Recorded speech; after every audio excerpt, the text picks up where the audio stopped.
20,000 Leagues Under the Sea by Jules Verne.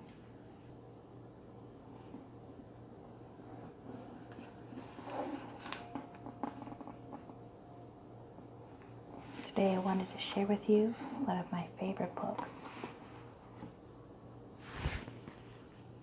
And this beautiful illustrated copy.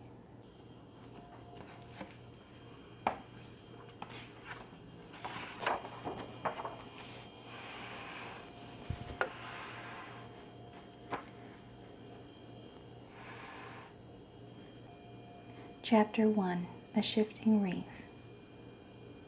The year 1866 was signalized by a remarkable incident, a mysterious and inexplicable phenomenon which doubtless no one has yet forgotten, not to mention rumors which agitated the maritime population and excited the public mind. Even in the interior of continents, seafaring men were particularly excited. Merchants, common sailors, captains of vessels, skippers, both of Europe and America, naval officers of all countries, and the governments of several states on the two continents were deeply interested in the matter.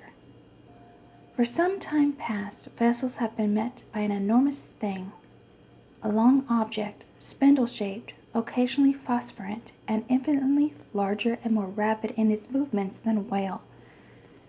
The facts relating to this apparition, entered in various logbooks, agreed in most respects as to the shape of the object or creature in question, the untying rapidity of its movements, its surprising power of locomotion, and the peculiar life with which it seemed endowed. If it was a cetacean, it surpassed in size all those hitherto classified in science. Taking into consideration the mean of observations made at divers times, rejecting the timid estimate of those who assigned to the object a length of 200 feet, equally with the exaggerated opinions which see it down as a mile in width and 3 in length, we might fairly conclude that this mysterious being surpassed greatly all dimensions admitted by the ichthyologists of its day, if it existed at all. And that it did exist was an undeniable fact, and with that tendency which disposes the human mind in favor of the marvelous, we can understand the excitement produced in the entire world by this supernatural apparition. As to classing it in the list of fables, the idea was out of the question.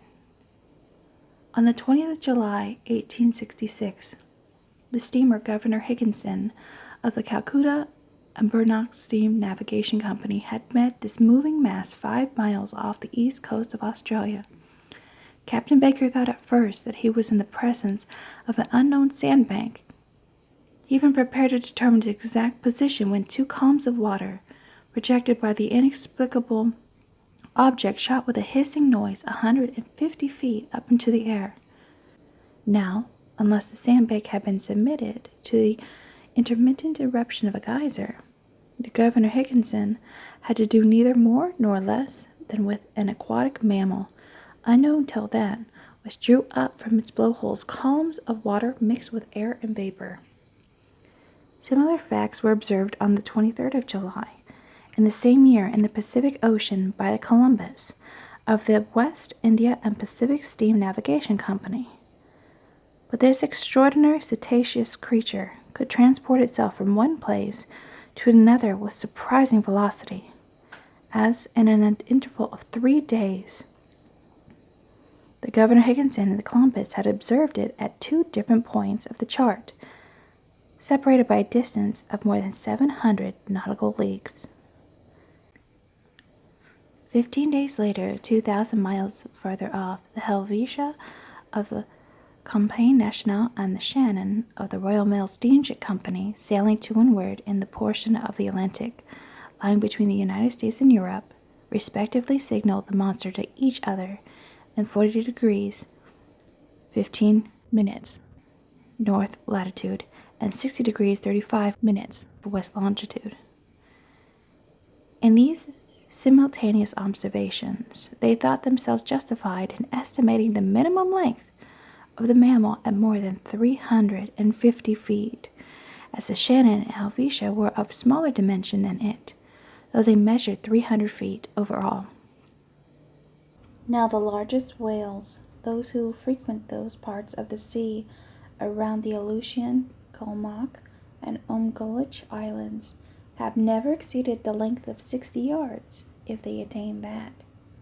These reports, arriving one after the other, with fresh observations made on board the transatlantic ship Prairie, a collision which occurred between the Etna of the Inman line and the monster, a procès-verbal directed by the officers of the French frigate Normandie, a very accurate survey made by the staff of Commodore Fitzjames on board the Lord Clyde, greatly influenced public opinion. Light-thinking people jested upon the phenomenon, but grave practical countries, such as England, America, and Germany, treated the matter more seriously. In every place of great resort, the monster was the fashion. We sang of it in the cafes, ridiculed it in the papers, and represented it on stage. All kinds of stories were circulated regarding it. There appeared in the papers caricatures of every gigantic and imaginary creature, from the white whale, the terrible Moby Dick, a Hyperborean regions, to the immense kraken whose tentacles could entangle a ship of 500 tons and hurry it into the abyss of the ocean.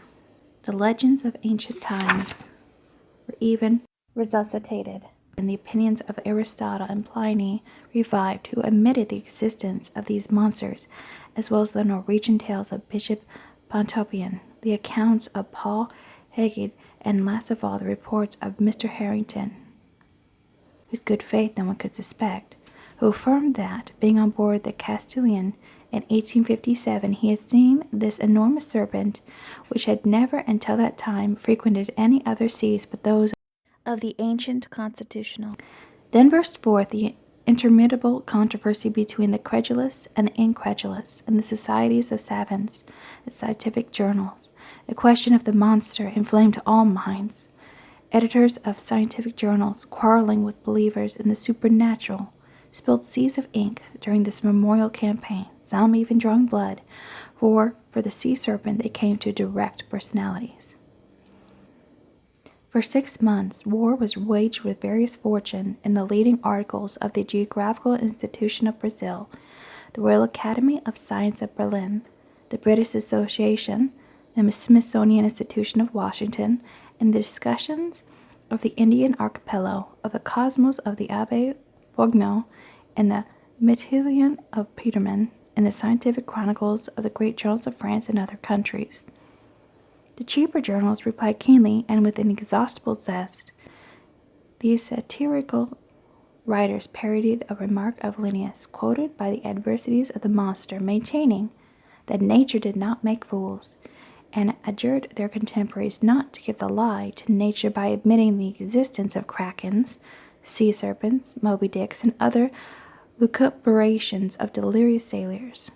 At length, an article in the well-known satirical journal by the favorite contributor, the chief of the staff, settled the monster, like Hippolytus, giving it the death blow amidst a universal burst of laughter. Wit had conquered science. During the first months of the year 1867, the question seemed buried never to revive, but new facts were brought before the public. It was then no longer a scientific problem to be solved, but a real danger seriously to be avoided.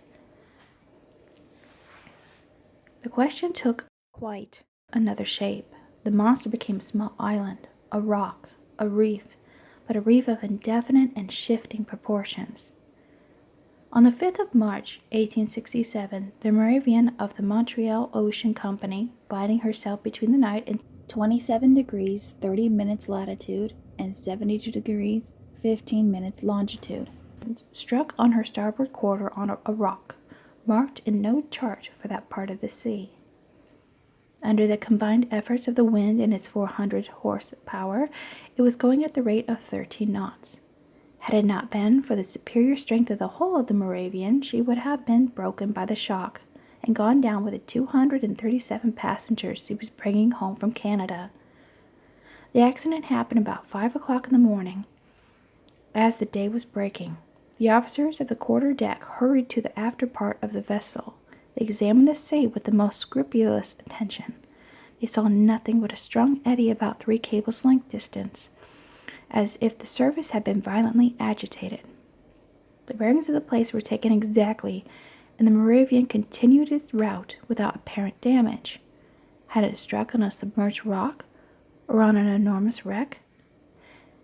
They could not tell, but an examination of the ship's bottom when undergoing repairs, it was found that part of her keel was broken. This fact, so grave in itself, might perhaps have been forgotten like many others, if, 3 weeks after, it had not been reenacted under similar circumstances. But, thanks to the nationality of the victim of the shock, thanks to the reputation of the company to which the vessel belonged, the circumstance became extensively circulated. The 13th of April, 1867, the sea being beautiful, the breeze favorable, the Scotia of the Cunard Company line found herself 15 degrees 12 minutes longitude and 45 degrees 37 minutes latitude. She was going at the speed of 13 knots and a half. 17 minutes past 4 in the afternoon, whilst the passengers were assembled at lunch in the great saloon, a slight shock was felt on the whole of the Scotia on her quarter, a little aft of the port paddle. The Scotia had not struck, but she had been struck, and seemingly by something rather sharp and penetrating than blunt. The shock had been so slight that no one had been alarmed, had it not been for the shouts of the carpenter's watch, who rushed onto the bridge exclaiming, "We are sinking! We are sinking!" At first the passengers were much frightened, but Captain Anderson hastened to reassure them. The danger could not be imminent. The Scotia, divided into 7 compartments by strong partitions, could brave with impunity any leak. Captain Anderson went down immediately into the hold. He found that the sea was pouring into the 5th compartment, and the rapidity of the influx proved that the force of the water was considerable. Fortunately, this compartment did not hold the boilers, or the fires would have been immediately extinguished. Captain Anderson ordered the engines to be stopped at once, and one of the men went down to ascertain the extent of the injury. Some minutes afterward they discovered the existence of a large hole of 2 yards in diameter in the ship's bottom. Such a leak could not be stopped, and the Scotia, had her paddles half submerged, was obliged to continue her course. She was then 300 miles from Cape Clear, and after 3 days' delay, which caused great uneasiness in Liverpool, she entered the basin of the company. The engineers visited the Scotia was put in a dry dock. They could scarcely believe it possible. At 2 yards and a half below water mark was a regular rent in the form of an isosceles triangle. The broken place in the iron plates was so perfectly defined that it could not have been more neatly done by a punch. It was clear, then, that the instrument of producing the perforation was not of a common stamp, and after having been driven with prodigious strength, and piercing an iron plate 1 3/8 inches thick, had withdrawn itself by a retrograde motion truly inexplicable. Such was the last fact which resulted in exciting once more the torrent of public opinion. From this moment all unlucky casualties, which could not be otherwise accounted for, were put down to the monster. Upon this imaginary creature rested the responsibility of all these shipwrecks, which unfortunately were considerable, for of 3,000 ships, whose loss was annually recorded at Lloyd's, the number of sailing and steamships supposed to be totally lost from the absence of all news amounted to not less than 200. Now it was the monster who, justly or unjustly, was accused of their disappearance, and, thanks to it, communication between the different continents became more and more dangerous. The public demanded peremptorily that the seas should at any price be relieved from this formidable cetacean. So I hope you enjoyed my reading of 20,000 Leagues Under the Sea. I highly suggest 20,000 Leagues Under the Sea to anyone looking for a very interesting read. A lot of covers of 20,000 Leagues Under the Sea portray the giant squid, but that is just one part of this excellent book. There are so many other hidden gems about places they visit under the ocean, things that they observe as they're going through the oceans. and also so many other interesting facts and sights, that it's not just about a giant squid, but all the other things in general. Also, Captain Nemo in himself is an enigma, because he is so conflicted. And even though he was so brilliant enough to make the Nautilus that you read in the book, he has such a dark side of him, a checkered past, that keeps him trapped.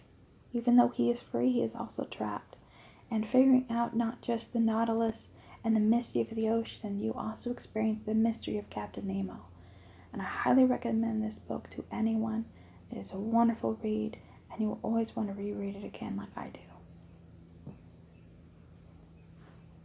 Thank you very much for listening today, and I wish you a wonderful and blessed day.